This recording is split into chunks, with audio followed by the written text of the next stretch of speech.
Sheikah. What's good, girl? Yeah. I'm late as a motherfucker for this season 5 Bring It review. And yeah. I know I said I was gonna get my hair cut, and bitch, I did get my hair cut. But girl, I kinda like the little scully do shit I had the last time.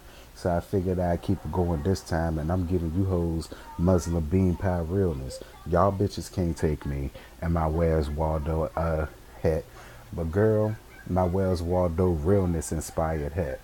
Girl, Bring It done came back, and Bring It came back with a vengeance. And I kind of fuck with it. I had a couple of subscribers saying that the 5B season was going to be a lot better than the fourth season and the third season, and I think it has the potential to be just that. Um, Now, girl, I'm actually gonna give y'all two reviews, but I'm gonna do the pregame one that came on Friday at 8 o'clock. Girl, that whole thing was a gag fest, and we gonna get to them gags in a little while. But I'm gonna go on ahead and give y'all this video first because I'm late on it. So, girl, welcome to Bring It Season 5, Episode 1, If You Can't Stand the Heat. Girl, the Dancing Dolls is doing a country western theme creative, which I think was really creative. I felt that was a really good idea, bringing something new to the competition season, and I was all here for it. We got introduced to some new dolls and some new mamas, and we're gonna get to that gag in a minute. But first, I got to tell y'all,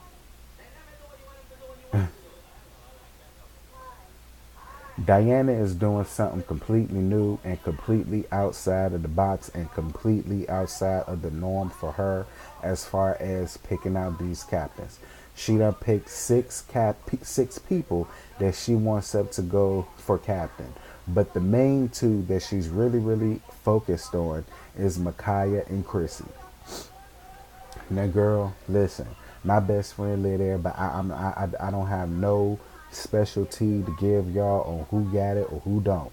Um, I'm gonna save how I feel about the captain position for later on in the season. I'm gonna save about who I feel is gonna get it for later on in the season. But for this particular competition, Diana decided to choose Mykaiah to go up and lead stand battles.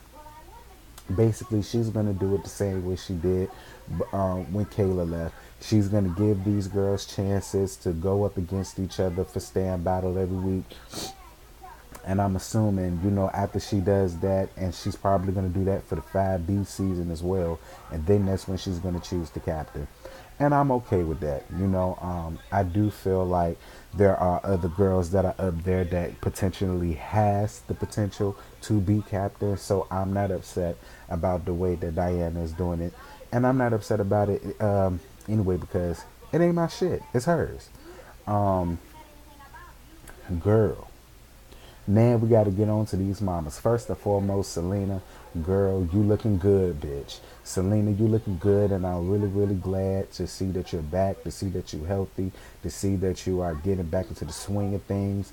I'm really glad that these mamas are not giving you a bunch of stress because you really don't need that in your life no more.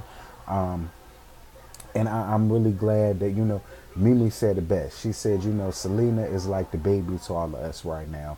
That was a really good way of putting it because she really is. I mean, technically she is. They're all trying to worry about what's best for her. And I'm really proud of the DDPs for coming together for Selena. Y'all were able to put y'all differences aside and understand that people are human beings. Life is short. And y'all are putting a lot of that petty nonsense behind y'all, especially considering the fact that all of y'all at this point are OGs. Besides the two new mamas, the rest of y'all are OGs. Speaking of the new mamas, the first new mama, I believe her name is Mylena. I believe it's Mylena. If you all remember the 4B season when they did the Circus Creative, the girl that was the contortionist for that, I think her name is Jaden. She's now a dancing doll. And listen, I'm all here for that. But what I'm not here for is your mama packing you and her ass up and moving y'all all the way from New York City just to come to country ass Jacktown to be a part of the Dancing Dolls. No tea, no shade to Jackson, Mississippi. No tea, no shade to Jackson, Mississippi. But girl, listen, excuse me, listen. Y'all have to understand where I'm coming from that. A lot of y'all are trying y'all hardest to get from Jacktown to go to New York. And here it is, this bitch that sat there and packed up her whole goddamn life just to come frolic around with Diana and Lifetime at Pilgrim Studios. Now, I really don't know how I feel about that, Mylena, especially considering the fact that your daughter is a powerhouse on her own. She really is. She knows a lot of what there is, of what has to be known in order to make it in today's dance world, in today's dance society. Girl, there's majorette teams that are popping up like weeds over there in New York City that you could have took your daughter to if you really wanted her to learn bucking. I don't, I don't, you know, Mylena, but I'm gonna see what you giving. I'm gonna see what you giving. I can't say I like you just yet, and I can't say I dislike you just yet. I really got to see what you giving. But girl, I think Lifetime was, I think Lifetime was trying to read your ass because every time you pulled up in that damn hybrid Prius, which could stand a good washing, may I add, girl, they got you pulling up into the damn Gasolina beat. And girl, I don't know whether they was trying to read you or not because every time you pulled up and that beat came on, the one thing I thought about was was when the Joker Brothers came pulling up doing Next Friday. That's the first thing that popped into my head, and I said these bitches is trying to read her subliminally, and bitch, we caught it. But I'm gonna see what you giving, Mylena. We're gonna see what you giving. Christiana mama named Valisa. Now Valisa, same thing go for you. I can't say I like you and I can't say I dislike you, but girl, the story that you told about why you have not been there for Christiana is not the same story that Rick Rat told our asses in the first season. That's all I'm gonna say about that. Listen. I look. I don't know what it is about Whitney and these fake ass scenes and these fake ass storylines and everything, every damn thing else. I find it real hard to believe that this girl done sat there and just picked up out of nowhere, left out of nowhere to go to Baton Rouge for some damn, cause she done fell in love. Girl, I guess if that's what y'all saying it is, we just gonna go with that. I mean, I don't know, but girl, I don't know, Valisa. We're going to see what you're giving, though. Like I said, we're going to see what you're giving. I'm not going to judge you. I'm not going to say I like you, and I'm not going to say I dislike you. I'm just going to see what you're giving. For this episode, you were okay. You kind of rubbed me the wrong way a little bit when you got all in your feelings about Christiana not being picked. I mean, I was sitting here like, bitch, listen. Had this been Rick Rat feeling this way, that's fine because we know her and we done seen her from day one. We don't know a motherfucking thing about you other than what your sister told us 5 years ago. Now 5 years later, she gone and now your ass is here. And now you feel like now you have to say something. And girl, I really went with it all the way with you as far as that went. I really felt like at that point you really just should have shut the fuck up and allowed Diana to do what the hell she wanted to do and allow us to have a chance to get to know you first before you start coming in here trying to speak up for your daughter. Because girl, as far as I'm concerned, you just the bitch that gave birth to Christiana. No tea, no shade. I mean, that's just that. Then that's just how I look at you. I'm not there with you. Just let Valisa. But we're gonna give you a chance. We're gonna give you a chance, and we're gonna see what you're giving. What else went on in the episode? She gave the contortionist child. I'm gonna call her the contortionist child because I cannot get her name right now. I don't want to keep calling this baby the wrong name, so I'm gonna call her the contortionist child. She came in and got a feature part as soon as possible. A lot of people felt some type of way about it, but bitch, I didn't. She definitely holds a lot of dance skill. So I can't understand why Diana would choose her to do that. And of course she was nervous. Everybody was going to be nervous. Their first week being a part of a major team. People already staring at you sideways, trying to figure out how the fuck you got here so fast. And yeah. So I can understand why that girl was a little, you know, reserved and trying to hold back a little bit because she don't want to step on nobody's toes. And I totally understand that. But she got her life together. And for what it was, and for what it was worth, I felt she did a really great job being the opener for the creative. Mykaiah. Even though Mykaiah had a little panic attack at the beginning, she did. She had a little panic attack at the beginning, and I get it.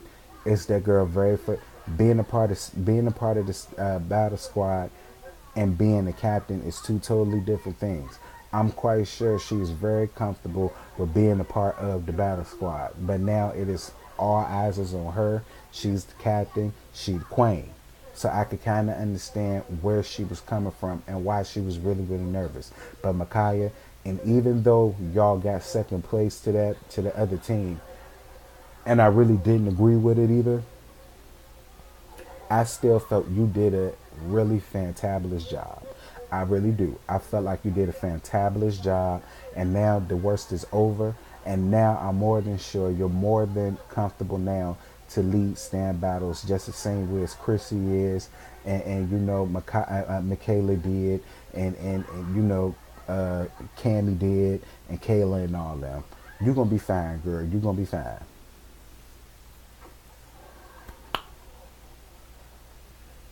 What else went on, girl? What else went on? What else went on? What else went on? That was pretty much it, y'all. It was a decent episode. It really was. The girls took first place, and the Western theme creative, they looked really, really good. But like I said again, they came in second place to the other team. I think they were called the Dynamic Divas. I think they were called the Dynamic Divas. Um, I mean, and they did pretty good too. But once I saw like the full stand battle on YouTube, I didn't agree with the judges either. Although the other team did a great job, and there's no Tino shade to them, but I don't think they did that good of a job that they should have gotten that win over the Dolls. I'm not biased. When I'm not biased, when the Dolls do a great job, they do a great job. But when the team does better than them, I make sure to let them know that. I'm not biased at all, but I did not agree with the judge's decision either. I felt like the choreo, the execution, and everything else leaned more to the Dolls' favor. They did.